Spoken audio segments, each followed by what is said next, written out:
Hi loves! For today's video, ituturo ko sa inyo kung ano yung dapat nyong gawin kapag bago kayo dito sa Popo. Guys, no, kung bago kayo dito sa Popo, wala pa kayong account sa Popo Live, pwede nyong i-click yung description box ko. Gamitin nyo yung link ko, mag-register kayo, mag-sign up kayo. After nyong mag-sign up sa Popo, ganito yung dapat nyong ginagawa kapag bagong user kayo sa Popo. Dapat mag-face authentication kayo agad. So, balik natin. Ito yung authentication, yung oath. Ayan, makikita nyo sa ating screen. Dapat naka-face authentication kayo. 30 minutes, ma-approve yan. Mabilis lang yan. Pero pag may dati kayong account kay Popo, hindi na siya ma-approve. Dapat i-login nyo yung dati nyong account kay Popo. Pero pag bagong user kayo, approve agad yan in 30 minutes. Next is pupunta kayo sa rewards. Click rewards. Makikita nyo dito yung daily live duration. Ito, dapat i-click nyo yung go live. Magla-live kayo agad after nang ma-approve ng face authentication nyo. So, i-click nyo lang yung photo and mag-upload lang kayo. Picture nyo lang. Basta picture lang. And click nyo yung chatting. Or depende kung singing, dancing gagawin nyo. Kayo bahala mamili dyan. And i-click nyo yung go live. So, after nyo mag-go live, patapusin nyo lang yung oras ninyo.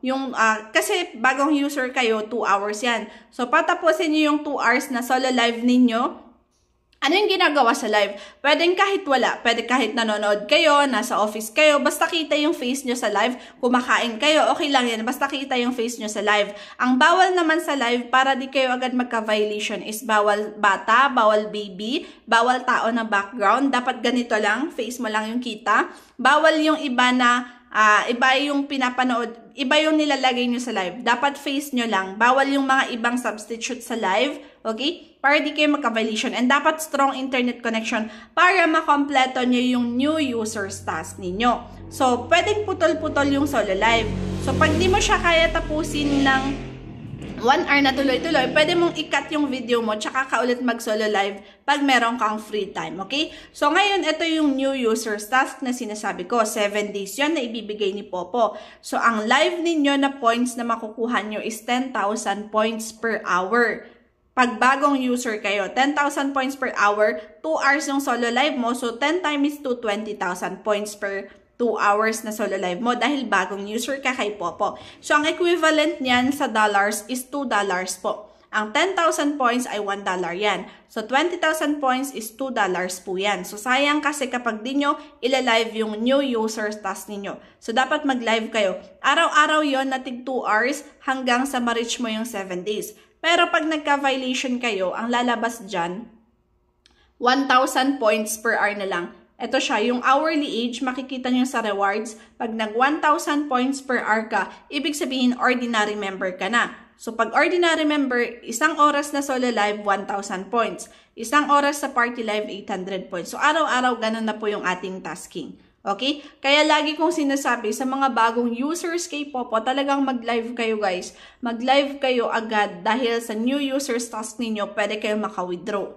So, sa 7 days na yon, 2 hours times 7 days, diba? 14 hours yon sa 7 days. At saka, 20k points times 7, diba? $14. So, meron sana kayong $14 na marireach kapag natapos yung 7 days na new users task ninyo. O may chance kayo maka-withdraw. Kasi ang minimum withdrawal sa Popo is for $10. Ang minimum withdrawal sa Popo is $10. $10 sa Popo is 500 plus yon. So, may chance talaga kayo maka-withdraw. So, make sure na solo live kayo always kapag bagong user kayo kay Popo, okay? So, yun lang. Yun lang yung advice ko guys sa inyo kapag bagong user kayo kay Popo. Mag-live kayo, tapos everyday live na after 7 days. Basta everyday kayo mag-tasking, everyday kayong magli-live para makaipon kayo ng points. Naiipon yung points guys. At least 1 hour per day yun, diba? So, yun lang. Para makapag-withdraw naman kayo kay Popo. Basta meron kayong sipag at syaga, makaka-withdraw kayo sa Popo talaga. Basta masipag kayo mag-live. Pero pag hindi, nako, wala tayong mawi-withdraw dyan, okay? So, yun lang. Thank you for watching. Manood kayo ng ibang tutorials ko. Nasa description box yung others na tutorials ko about kay Popo. Okay?